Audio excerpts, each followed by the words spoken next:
Welcome to this first inaugural podcast of ReModelUN.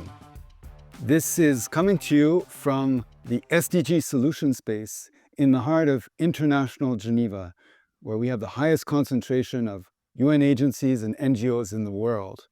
And we're going to be talking in these podcasts about how AI and crowdsourcing technologies could help to transform and accelerate the work of these organizations towards their humanitarian, human development, and environmental goals. So I'm here today with my colleague and partner in this podcast series, Mohanty from AICrowd. And this podcast is supported by AICrowd with the goal of making really interesting problems accessible to everyone. We'll get back to exactly what sort of problems, but I'm also here today with Hannah from Data for Change. Data for Change is an example of a super dynamic NGO here in Geneva and also around the world, working with data, starting to work a lot with AI because that's what matters nowadays. And we're going to hear from Hannah about some really interesting, tough problems where AI crowdsourcing could make a big difference. Before we get going, I just want to say a few words about where the idea from this podcast comes from, and especially this name, ReModelUN.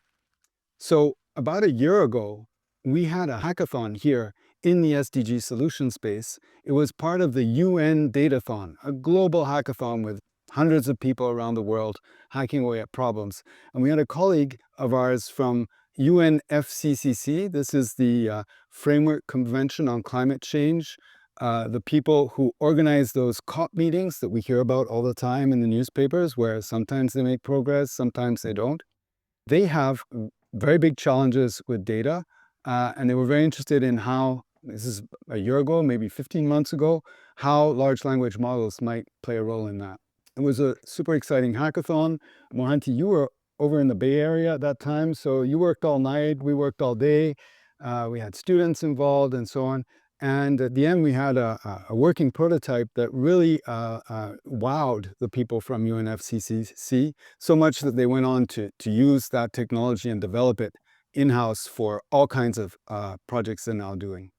And the other thing that happened on that weekend is it struck me that we should really get young people involved in this. And I knew about a community, the Model United Nations community. This is young people around the world who organize simulations of the United Nations, high schools, universities.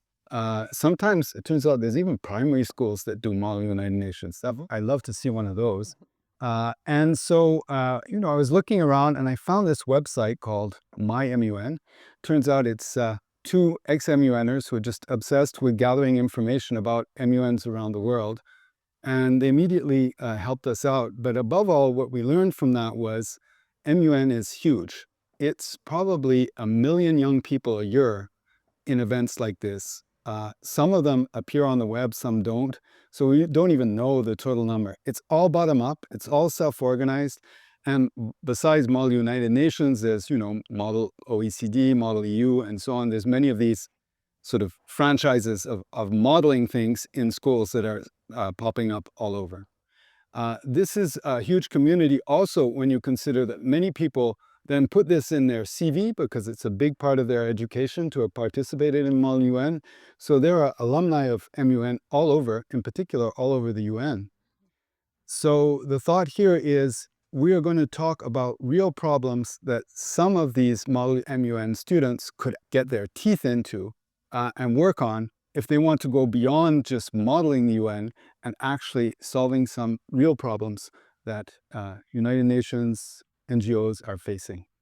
So that's the idea with ReModelUN. And of course, there's a little twist to the name, and that's on purpose, right? A year ago, we thought it was just fun, remodel the United Nations, a bit cheeky. Right now, where we are today, we're talking about, World Health Organization just learned that the US is pulling out last week. We just heard that US AID is cutting all its investment. There is going to be a shockwave going through this community now. People are going to get fired. There's going to be all kinds of problems facing these organizations with even less resources. We are now in an urgent mode of finding better solutions. And we think that this is much more than just a youth challenge now. It becomes a global challenge. So that's the background for ReModelUN. Great. So having set the scene in this way, we wanted to start talking about a few challenges. And before we get going, though, Hannah, could you say just a few words about Data for Change and what you guys do so we know the context? Absolutely. My pleasure, François. And thank you so much for having me today. I think I could have not opened up any better with drawing the key relevance that we have with global developments at the current stake, where we see the changes happening from a development world perspective. And Data for Change is an NGO that also navigates in that space. We are a Geneva-based NGO. So again, at the heart of all those developments you described, at the heart of the international organizations, with strong links to the Swiss Federal Statistical Office, one of our founders, and a so-called Partnership for Statistics and Development for the 21st Century, short Paris 21, a long acronym, which is based in Paris, hosted by the OECDs. Here in our vision, I'll make it very simple, is the idea that better data leads to better decision, leads to ultimately better lives, and that's what we're here for. Mohanty, tell us a few words about AICrowd. Well, AICrowd is like an online platform that we started, mostly with the intention of finding other like-minded people like us who come together to do this research in AI that we are very excited about. Now it's an online platform with about 200,000 AI researchers all over the world who hang out, work on many of these bounties, on research bounties that we put together. And along the way, we also kind of collaborate with pretty large international organizations, corporate companies, and goal is to build a giant distributed research lab, and we are on it. Very cool. And just so you know, Mohanty and I go back a long way. About 12 years ago, Mohanty was a summer student at CERN, and I was working there. We discovered him and got him into a PhD program here at neighboring university, EPFL. And he also helps me with teaching at the University of Geneva, which is where I'm based. I'm a professor there at the School of Economics and Management, our business school, and I teach a course called Crowdsourcing and AI. So this fits very much into that course, but it also fits into activities we do like an SDG summer school and a SDG Olympiad, which is something we launched for the first time last year. And we think these challenges are going to be particularly interesting for people taking part in those kind of challenge-based events. So we're going to get right into it now and talk about a first challenge. So we've got 4 challenges we want to deep dive into. And the first one is about improving SDG visualization for policymakers. So let's unpack this first a little bit. My understanding is, Sustainable Development Goals, 17 goals, 169 targets, and 230 something indicators. So this is what the UN, the member states have come up with. And then if you go to individual member states, they'll tell you, well, actually, we also have our own SDG indicators and so on. So there's a ton of data that needs to be fed into organizations like national statistical offices to really, follow, to track what's happening towards these sustainable development goals. So the bad news is that from the data one has already, and 10 years into this program, which was launched in 2015, and is supposed to finish in 2030, 5 years from now, we still haven't achieved more than about 15% of the Sustainable Development Goals. Perhaps even worse news, it's really hard to measure how we're doing because there's huge data gaps everywhere. And I think Data for Change is really part of trying to fill those data gaps. And there's increasing awareness in the UN, in member states, in national statistics offices that they need help. They need help from anyone who can help. And that means, student projects that lead to viable data, useful data, reliable data. Why not? And AI technologies that help them amplify that data, by all means. So, as long as we can show that the results are meaningful and scientifically well-based, there's a lot of interest in that. But at the end of the day, that data isn't going to be useful, even if we have a lot of it, unless people can understand it, right? So the big challenge is that often the policymakers are not data wonks. They are not into AI or crowdsourcing or anything like that. They just want to know and have a clear idea of what needs to change and how they should go about doing it. And above all, I think with the SDGs, it's about trade-offs. If you invest more in this, you probably will have to invest less in this. So what's the best optimal breakdown of resources and so on. And for that, you need a picture. A picture is worth 1,000 words. You need visualization. And we have lots of tools these days for visualization, but there's still really, some AI enhanced tools that would make life a lot easier and facilitate the work of policymakers to get their message across and make sure resources get used well. So having said all that, 169 SDG targets. Like, do you wake up every morning, Hannah, and think about all those targets? Oh, that would be, I would need a lot of coffee to go through all of them, I think. And just as a comparison, because the SDGs have not started from scratch, they have not started from isolation. We had the Millennial Development Goals before, and those were just 8 goals with 21 targets. And when we ended the MDGs, we had about 68% of data covered. So even at the end of the MDG, we couldn't really clearly say, did we achieve everything that we've set ourselves out to? Now, as human community around the globe, we've set ourselves out to achieve the SDGs by 2030. And again, we don't know whether we are close to the finish line or not, because a lot of data is missing. And you've already mentioned that there are a lot of regional disparities. Not every country actually reports on the same data. Not every country has the same imperative or the same priorities. And what is important to understand is this is a global agenda. So ideally, rich and poor countries have to report, but the imperatives are different, the skills are different, and there's a wonderful paper that my colleagues Adam Landau and Johannes Jutting have published recently on the link between data availability and the SDGs. And what really blew my mind to understand the problem well, first of all, is that the GDP of a country is not the primary predictor for the statistical capacity nor for the data availability. But it also takes a lot of political will. There are some countries like Mexico and Colombia that are faring quite well in producing their data to track the SDGs, because they also see that, with this data, we can create better decisions. We can actually reach more people with the same amount of money. And the suggestion that you made here, a visualization, would be very helpful to, again, make policymakers understand the value of that data. Because when we speak about data, what we actually want is not the data, but the information.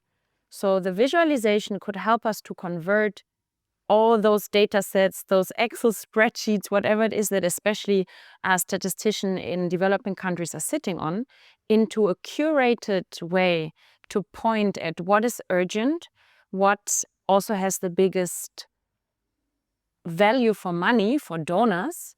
So we should use the knowledge on our brain that we're visual learners and turn it into a tool, because the time is now. Very cool.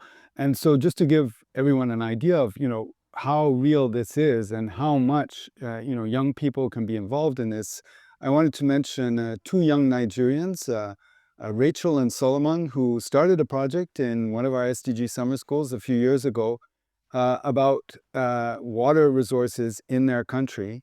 And it's now gathering data with citizen power that's, of interest to UNICEF. Like, they are in this program called WASH for water and sanitation and hygiene. UNICEF wants to help the government gather more and better data, and they're starting to realize that even a student-driven project could make a big difference. So a lot of data is being generated, but the big issue is where can AI really put the pedal to the metal on this and help people get data into a format that some policymaker will actually be able to use. What's your thought on that, given the state of the art?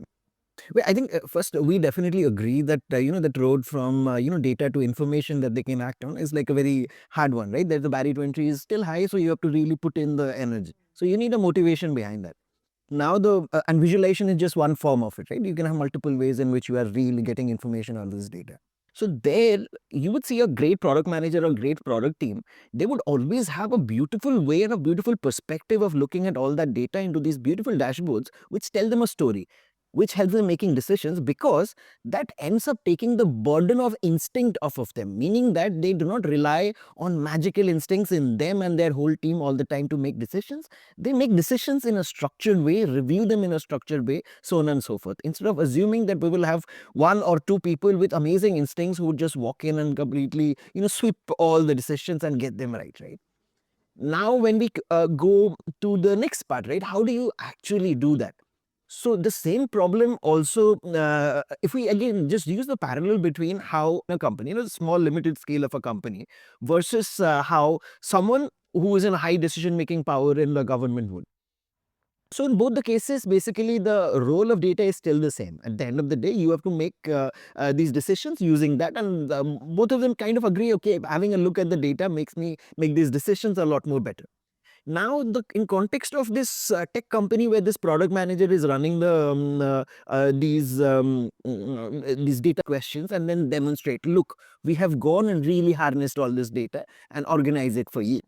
Clean, clear signals, which have their own error bars, I agree, but then clean, clear signals on which you can make decisions. But before that, we go back to the first point. I don't think we have actually put in enough effort into imagining what that ideal data structure would be. It is an evolving thing. It's a living document of sorts. So I think working on both of them will probably bring us immediate value right away. Fantastic. So looking at it from that point of view, you're saying in some cases, at least, when there is data available, the problem is it comes in different shapes and sizes, and people aren't really sure about how to connect the dots between all that data. I'm wearing my Connect the Dots t-shirt today. The dress code for the day, that's connect the dots. We want to connect dots. So connecting dots, but concretely, can you give us, you've worked in the field, Hannah, examples where you've seen people struggling with this sort of issue, like really hardcore, what's going on, why it's a problem? I wanted to jump in a lot of times when you were speaking. I had to stop myself a lot because you gave wonderful examples from the use of data, the awareness, what you've mentioned. Once there is a tool available that shows the visualization, okay, but this is still not the efficient decision make. So now also the decision is, or the next step is, how can we train policymakers and statisticians, bring them together in one room and make them use what we've created. And one of the concrete examples how we did that is in Rwanda, with the Rwandan Statistical Office and different line ministries. We brought together the statisticians and the policymakers together, and we created something that is called the Gender Data Lab. And we didn't just say, okay, here's the solution, that's your LLM, that's how you will get all your gender data. But we started with, how do you factor in the female quotient into your decisions? Where do you get the data from? Why does it matter at all? There's a great book also by Cristiane Criado Perez, The Invisible Woman, who points out that more women die still in car accidents, even in developed countries, because the tests, the data that we use to create the car seats, the measurements, are all based on men. So this is a very concrete example on why it matters, and there are millions and thousands more, and that's why what we did in Rwanda was very helpful, because it created first the awareness, then an AI-infused tool that now helps decision makers not only to get away from searching variable A1, B5, disaggregated, but to just look for percentage of pregnant women in a certain area. So that was a very practical, simple tool to answer exact questions. So first of all, help people to come up with the right questions, and then to answer them. And one more number that I also need to drop here is 23%. That links me back to the funding. 23% is the number of statistical offices around the world that just have half of the funding that is needed to sustain their work. So we're not even talking here about innovation, research and development. So this is why I'm so excited when you share those examples of the students that made a big difference with their endeavor, because there's motivation, and it's also about making national statistics sexy again to improve their innovation capacity, and infusing them with those student ideas is really, really, really important because it's not covered by sufficient funding. Fantastic. And just to round this up, if you're a young person out there thinking, great, I'm going to get on this project, I'm going to do something like that in my country, just a couple of words of advice. One is, it's okay to reinvent the wheel, just make it better. Make sure that you go out there and find what are the tools that are being used already in your country and other country, what's available off the shelf, especially when it comes to AI these days. It's a moving target, a very fast moving target. Let's try to figure out what's going on. I think young people are much more adept at figuring that out on the web, on their phones and so on, and getting into the latest thing. That's what I see with our students here at the university, and I'm sure that's universal. So finding out what's going on and figuring out where you can make a difference is key, where you can make a better wheel. But the other issue is finding a mentor. Really make sure early on that your project is connected with somebody who actually needs the data, who is willing to use the data. Now, what we found over several years with European projects and so on, with our colleagues at UN Institute for Training and Research, is that NSOs, National Statistical Offices, are very open, in fact, to new data sources. And the UN itself has recently discovered that citizens can be a big part of filling in these data gaps. It's being published in top science journals like Nature that we need the citizen data. And that means we need you, but you need advice, because the worst thing that can happen is you put a lot of effort into a project, you get data, you make a great dashboard, you use all these AI techniques, you show it to the person and they say, oh, but there's one key item here that's missing from each data point. Oops, can you go back? Can you solve that? It's better to know upfront what the needs are, better to find a mentor who will gladly spend a little time giving you feedback to make your project work. So we're going to take another deep dive into another challenge that our colleagues from Data for Change are really keen on getting results on. As we were hearing before, sometimes, countries have resources to go out and get data. Sometimes they don't. They may get support from international organizations, NGOs, and so on. But still, there can be holes in the data that may seem to impede the country from making good decisions. And so we really wanted to dig into what is it about these data gaps that can be tackled perhaps with AI, with crowdsourcing. So Hannah, you've met these kind of data gaps in low-income countries, as it were, face-to-face, talking with people who are dealing with them. Tell us a little bit what it's like. Yeah. So first of all, data gaps are a really big challenge, especially in low-income countries. And sometimes it's not that the data is not there, but that's in a very wrong format. Maybe it's still in paper even. So paper records are a huge issue. For example, if you look at patent authorities, they register trademarks, they register businesses, but it's all written on paper and stored in vast amounts of drawers. And one of the approaches that AI could come in handy with is digitizing paper records in a very efficient way. The other approach, where data is already digital, when it is stored on individual hard drives, and again, there's kind of a political obstacle to sharing it, or people hold on to their data. So again, it requires not only the AI tool or the tool as a solution to solve that technically, but also the mindset issue again, to train statisticians, to bring policymakers together, that we're not competing with each other, that we're bringing each other closer together.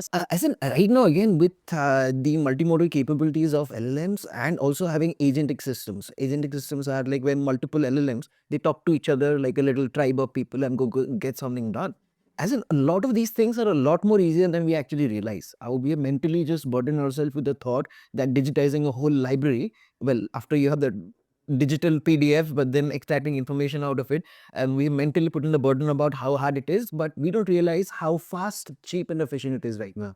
So again, I think that is almost a low-hanging fruit where you say you already had these digitized documents across many of these small statistical offices. How do we kind of liberate that data out of those PDFs and organize them in a structured way so that other people can operate on it? That is definitely a low-hanging one. Another one is that I'm particularly excited about was around a paper that came out of Google actually a month ago. Or earlier this month, I don't remember. It's called as Population Dynamics Foundation Model, a very complicated name. But I think the key idea relies around, embeddings. When there's this parallel to something called as super resolution or embedding. So super resolution, basically it's like, in those old CSI movies where someone has the CCTV camera and then they create a high, they zoom in and then create a very high resolution version of it. Now this problem of kind of trying to predict data for some places where we do not have enough statistical information. Again, at the end of the day, it is kind of a super resolution exercise, right? Or an impending exercise of sorts, meaning that where we don't have it, don't have information about some places, but by knowing their relationship with other places all the way around, what is the best guess we could have made about what the data is? So in this population dynamics foundation model, what they actually do is they create some embeddings for all the places all over US. Now, in the initial work focuses on all in US. What that basically means is that with a large sequence of numbers, they can represent different parts of the zip codes, allows us to kind of capture many of these properties about this particular place, which includes how do people move in there, what do they search for, and what are the common places they visit, so on and so forth. A lot of that information is distilled into those sequence of numbers. Then what you can do is, basically, if you have the statistical information for different parts, right, which are statistically rich, then you can use that to condition a model to kind of generate this data for where you have these data holes of sorts. The SDG data is modeled or estimated, and maybe we are a bit afraid of those estimates, and our brain shies away from accepting that, but AI could also help to make those models. Great. I think we'll dive into our next big data challenge that our colleagues from Data for Change have prepared for us here today. And before we get going, though, I just want to remind everyone that this is not your grandmother's podcast, unless your grandmother is really into AI and data. It's really about getting young people involved in AI and serious, important data problems. Right? Not just solving for some data set that your professor gives you, but trying to understand a real world problem and figure out how to help people in your community, in your country, deal with that problem. So in that spirit, we've talked about national statistics offices, and one of the opportunities that's probably not leveraged yet as well as it could be is for them to collaborate and to share data amongst them, because, after all, countries are neighbors, often have similar conditions, but maybe have different ability to gather data, different ability to analyze it. So collaboration between NSOs means collaboration between people on the ground in the field as well. Hannah, where do you see possibilities there for AI to make a difference, and perhaps crowdsourcing exercises? You got me mentally hanging on the grandmas in AI, because this Christmas I recorded my grandma's stories. She's 91, always has a lot of great and very important stories on World War II, and I recorded her with an AI tool. So I think that just capturing knowledge and closing those gaps with something that would usually be very time efficient, grandmas can also profit or benefit from that. And back to the NSOs, collaboration, working together is again linked to the political imperative, I would think, and the challenge that we see where there are gaps on a national level are linked, for example, to SDGs, like SDGs or the indicators 16.5, 16.6 on corruption, bribery. So very often when we look at how decisions are made in developing countries or where we're lacking the right data, we need to remove that layer of, oh, I'm reporting against myself, right? And creating a narrative that also allows us to get away from whatever could influence the decision you have mentioned, get away from your impulsive way to make the decision or your intuition, but also guiding governments to get away from nepotism, corruption, and data can truly help to make that transparent shift. So I think, first of all, yes, finding a way that takes away that layer and the risk of individuals not wanting to close those gaps because they might see their own job or their own boss or their own department at risk if something is disclosed. And then if we come to the level that we have achieved that, peer-to-peer exchange is very key, especially where resources are limited. Let's make sure we learn from each other. And one example that we have worked on together with Paris 21, I mentioned the Gender Data Lab in Rwanda, which was a big success where the colleagues at Paris 21 really helped politicians and statisticians to come together, understand each other with the help of AI, create clear questions, and get precise answers that are actionable. And we had interest from Bank of Zambia and the Statistical Office in Zambia that are now tasked to set up a gender data repository and understand how they can improve financial products for women. So we made the link between those two statistical offices because, again, yes, it would be great if we could also go there, make a training, create a customized tool, but we don't have the funding for that. So a low-hanging fruit is really to understand which statistical offices have similar challenges, right? One thing that the paper that I mentioned in the beginning, the SDG data challenges and how the SDGs influence the data availability, also points at big regional and income disparities in NSOs. The NSO in Bangladesh has a lot in common with the NSO in Nicaragua. They're both trying to solve this particular challenge on indicator 3.3. How can we create a meaningful exchange that tackles the problem? Can you tell us a bit about the human face of National Statistics Office and how people can actually get in touch with that? Mm-hmm. Yeah, pleasure. So first of all, it's not only the NSO that is involved in solving those questions, but what we always try to strengthen is the systemic approach. So the national statistical system that also involves journalists, that also involves line ministries that have statisticians in place. So usually the mandate to implement or to create the SDG reporting framework, for example, that starts on a national level with the NSO. So each country should have the NSO. I would advise the students that are interested, first of all, to start the quest to really understand the problems by reading the publications that are available at paris21.org, which is hosted by the OECD. So again, it's wonderful to see that we are not leaving those statistical offices behind, because I think my message for today, knowing how much is possible and how much has been done already in the private sector and by highly educated people, is that we should not leave the ones behind that are affected most by bad decisions, that cannot afford resilient systems, those that really need good decisions because lives depend on it, especially amid climate change and the climate injustice. So I would recommend all the students that want to be part of the change to start by analyzing and understanding the problems well. So Paris 21 is a good resource to start the quest with. And then your country, do the research for your country, wherever you're from, because this is not a problem that is only representing the high-income countries, even though the SDGs are global, but your national statistic offices might be around the corner. And I think it's a very good point to remember that the people, as you say, who are gathering data are all throughout the government, but also outside the government, journalists and so on. And the word journalist triggered for me an important message. I think in this case, a lot of young people, if they can't find it on the web, it's like, well, I give up, right? The idea of just calling people or visiting people is a little bit foreign these days, but that used to be the only option because there wasn't a web. And having the courage to call people often pays off. You find, or maybe your aunt knows somebody, or your professor knows somebody, or one of your classmates is related to somebody. There are ways to get in touch with these people who are sitting there with problems that you may be able to solve. So it's really a question of, being a little gutsy and realizing that actually you may be really useful and helpful in a situation where people are struggling with new technologies and struggling with ideas about how to get data.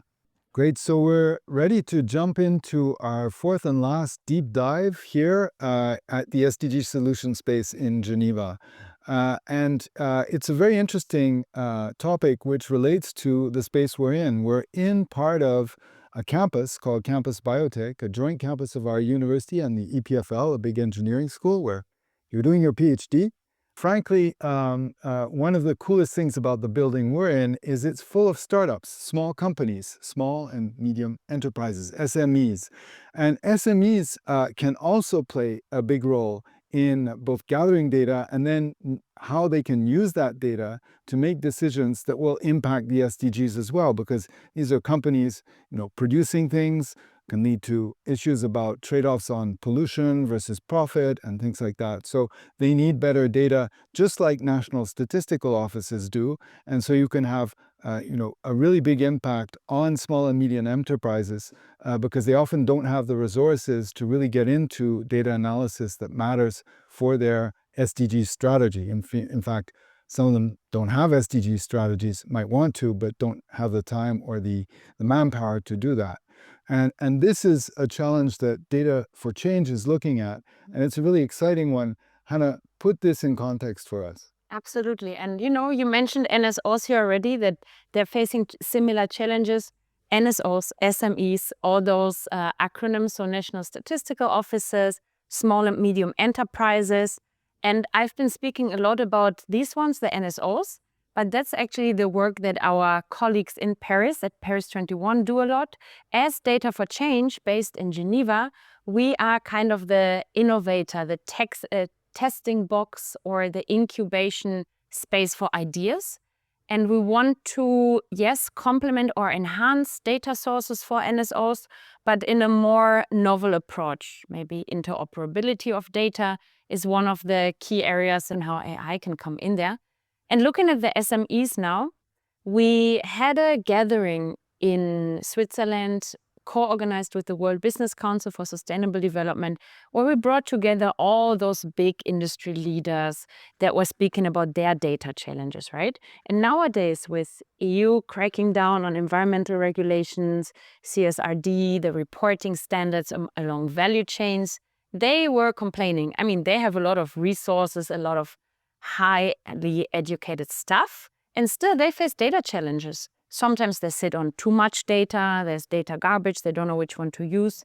But when they look at their value chains and their value chain reporting now, they were facing problems with collecting the so-called Scope 3 emissions, the one that come from their suppliers who often sit in the so-called global south, in developing countries that are often resource rich, or it can be any SME in the global south that we're thinking about. Also, the ones here in the building will also feed into value chains. So it's similar problems around the globe.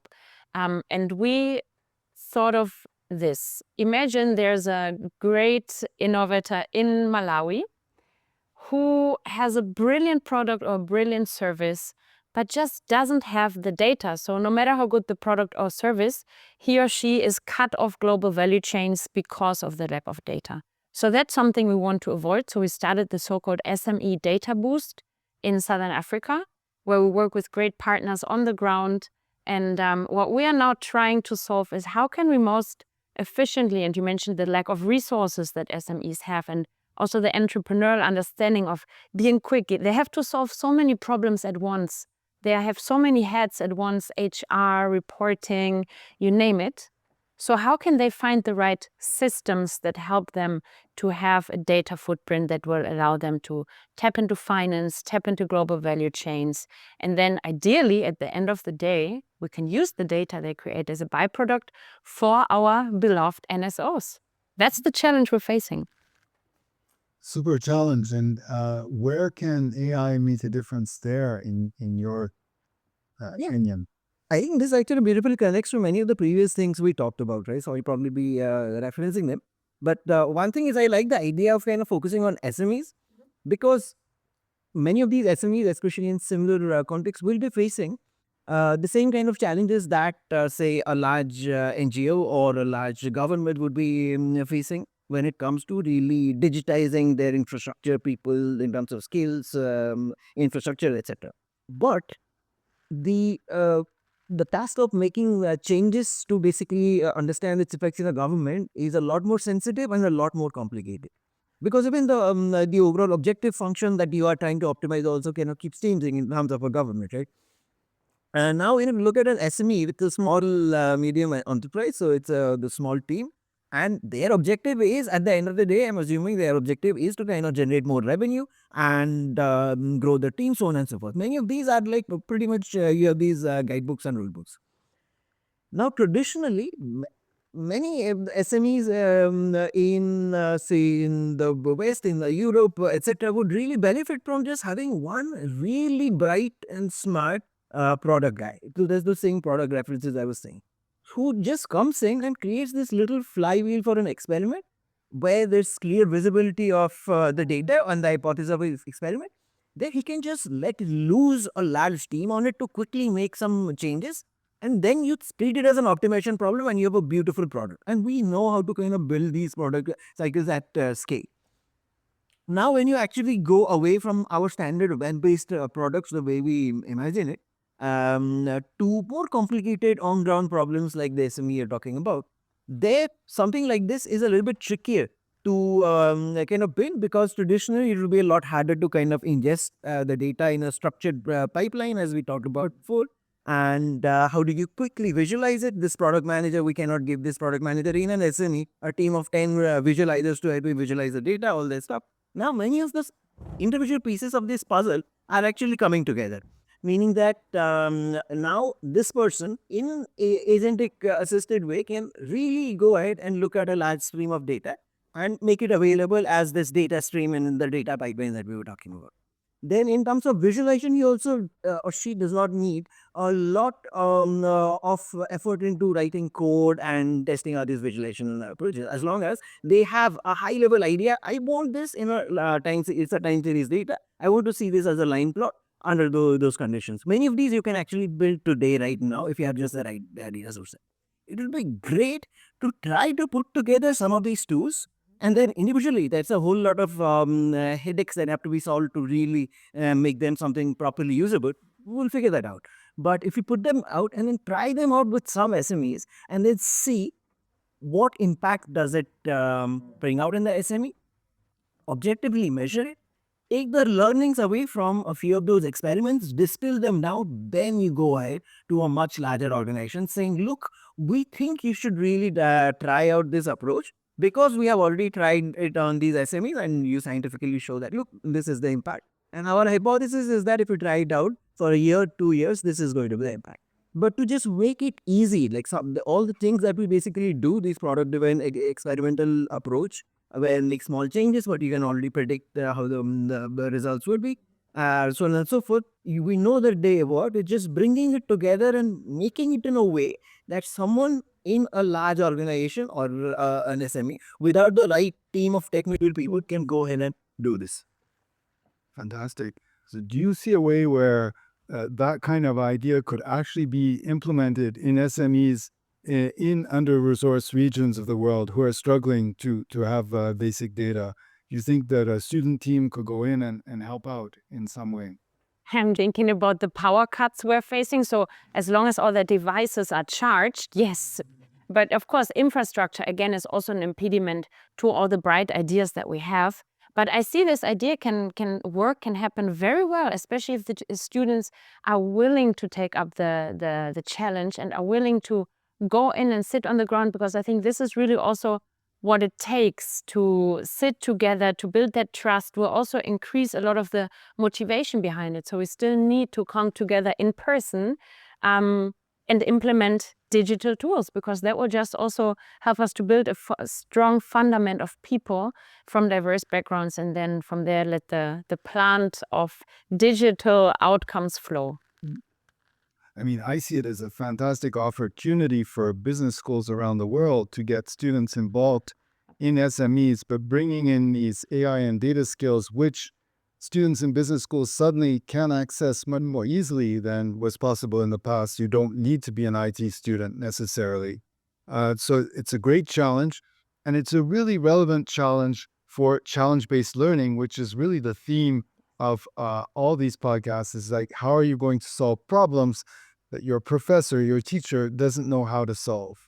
And at this point, and to wrap up, I'd just like to remind everyone that we are celebrating this year the 100th anniversary of the International Bureau of Education, which was started 2 blocks along from here just after the First World War in 1925 by a professor from our university, Jean Piaget, and many other people. He was the first director to basically bring education as a topic into peacekeeping. And that was somewhat of a revolution. Many people were not convinced that it had its role there. But if you think about it, and as Piaget often said, war starts in the minds of people, right? It's not a thing out there. It happens because we hate each other, whatever. And if education can make a difference, that's part of it. And he also said, and it's really part of the theme here, that young people, and now I'm paraphrasing, young people can learn much better by solving problems that their teachers don't know the solutions to. It's much more exciting to know that you've actually made a difference than just, oh, you got the same answer as at the back of the book. So I hope that thanks to Hannah and thanks to the insights coming from you, Mohanty, our audience will have got some really good ideas and want to go out and solve some problems in their communities with local SMEs, with national NSOs, and help us move forward with SDG data. And really a last appeal to our colleagues in ModelUN, all of you, millions of you out there doing ModelUN, when you finish your ModelUN, your simulation of the UN, now you know how to actually go out and make a difference in the real world. Go and do it. Thanks. Thank you. Thank you, Mohanty. Thank you, Hannah.